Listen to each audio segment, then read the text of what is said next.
Welcome to the Slop Farm. Enjoy the video. In this video, I will explain how to make your own balsamic vinaigrette. First, let's gather our essential ingredients.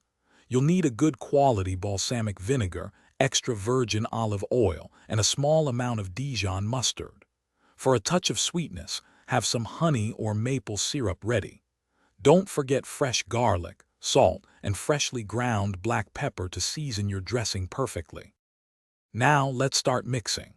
In a medium bowl, combine about 1/4 cup of balsamic vinegar with 1 tablespoon of Dijon mustard and 1 teaspoon of your chosen sweetener, like honey. Add 1 minced clove of garlic, a pinch of salt, and a few grinds of black pepper.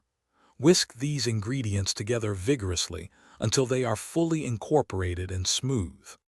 The key to a creamy vinaigrette is proper emulsification. While continuously whisking, slowly drizzle in about 3/4 cup of extra virgin olive oil. The steady stream and constant whisking will help the oil and vinegar combine beautifully, preventing separation. Keep whisking until the dressing thickens slightly and achieves a smooth, uniform consistency. This step is crucial for a stable vinaigrette. Finally, it's time to taste and adjust.